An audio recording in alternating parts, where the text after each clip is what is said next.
नमस्कार, मैं आरबी सिंह यादव और आप देख रहे हैं मेरा YouTube channel RB Singh Yadav editor. आज मैं आपको भारतीय राजनीति में राहुल गांधी किस तरह से अपने राजनीतिक कौशल को तैयार करते हैं, किस तरह से उन्हें बोलना है, क्या उनके सामने है, ये सारी चीज़ें वो पहले खुद एक पाठशाला लेते हैं और अपने सहयोगियों से बाकायदे उस मुद्दे पर बात करते हैं। ऐसा ही एक मुद्दा है, आपको मालूम है कि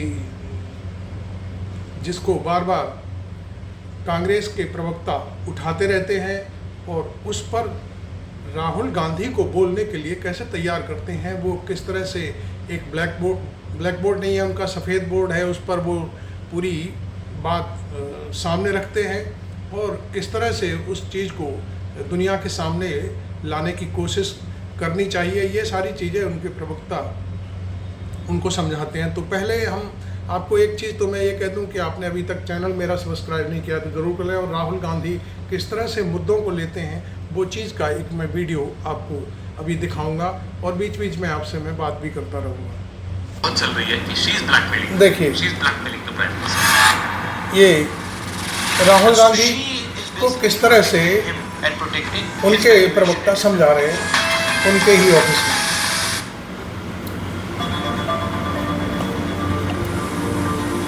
मेरे को कुछ कागज मिले, मैवरिक ने दिए, फिर मैंने थोड़ा पहले उस पर ड्यू डिलिजेंस की, तो फर्स्ट फिल्टर मैंने कर दिया। Then once I was convinced I will आरजी है कागज है। There is a whistle blower who is given me more information how she was dealing in shares of unlisted companies as chairperson of SEBI, which is bizarre। आपने एक बार सवाल पूछा था sir 2 साल पहले या 1 साल पहले पार्लियामेंट में, स्टार्टअप में गवर्नमेंट ने किस किस को फंड किया कंपनीज को। उसमें एक company credible health private limited, I am just giving you one example. Credible health को गवर्नमेंट पैसा देती है स्टार्टअप फंड से और क्रेडिबल की founder member is Madhabi Buch startup से पैसा लेती है और 16 करोड़ आईसीआईसी से लेती थी as SEBI chairperson as member. ये माधवी बुच के ऊपर बात हो रही है। आईसीआईसीआई से 16 crore. This after she left ICICI 10 years ago। अच्छा, जवाब भी बड़ा कंफ्यूजिंग। आईसीआईसीआई कहता है कि रिटायरमेंट थी, there was no provision of anybody retiring at the age of 47. She must have resigned. So if she resigned, she cannot encash her ESOPs 10 years after she resigned. ESOPs की एक policy है sir, 3 महीने में करना पड़ता है। And if she has done it, then she has to declare. She has to divulge it to SEBI, to the stock market. Where is that disclosure?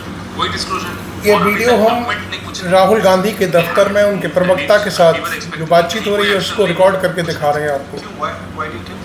Sir जो मैंने आई वाज इन और ये राहुल गांधी के उस जो यूट्यूब चैनल है उस पर ये पड़ा हुआ है, सार्वजनिक डोमेन में है, ये पब्लिक डोमेन में। पीएससी से डर रही है तो कौन है, कौन बचा रहा है या किसको? माधवी बुच को लेकर के बात हो रही है। राहुल गांधी पूरी बात समझ रहे हैं। इसके पीछे मतलब कोई और फोर्सेस है। बिल्कुल। और आप जो शुरू से एक मुद्दा उठा के चल रहे हो सर, ये सारा उस मुद्दे पर ले जा रहे हैं sir. Adani, Hindenburg. I show you how sir, if you permit me sir. देखिए बोर्ड पर समझाने जा रहे हैं। Madhvi Buch, who has put her there? ACC, PM, HM. Why have they put her there? I mean, lateral entry. Why just her? Now we have the answers through Hindenburg. When the Hindenburg happened, Supreme Court asked SEBI to constitute a committee, and the committee comprised of people who were close to Adani, close to Madhvi. That committee gave a clean sheet to Adani. Right. Was she put here to give this clean sheet? 1, she was put here to give that clean check.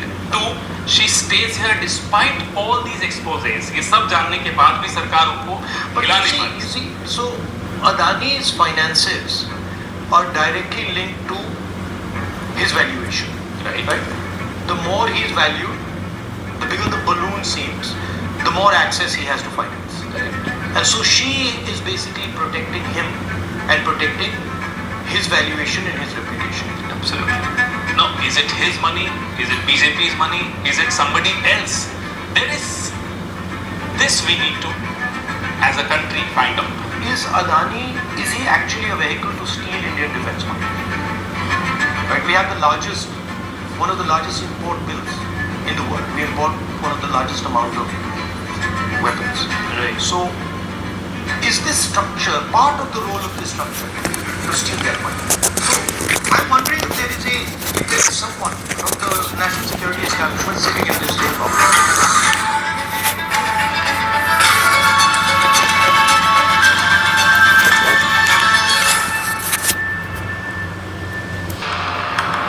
I looked into this a little. So it's basically taken the website of the Israeli company, called it Adani Defense, put new labels on it, Prahar, Michigan, and then number one saying that it is only manufacturing names.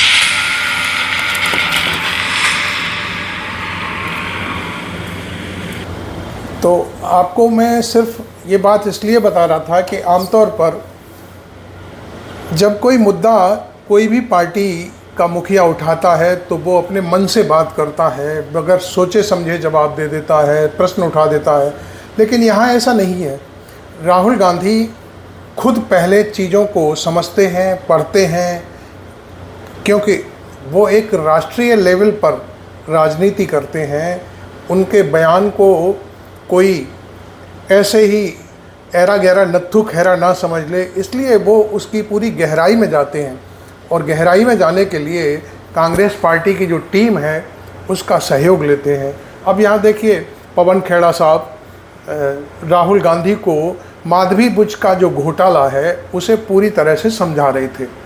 हालांकि इसमें अडानी को supreme court ने clean chit देने की कोशिश करी, कुछ किया, लेकिन वो पूरी की पूरी कहानी सामने नहीं आ पाई।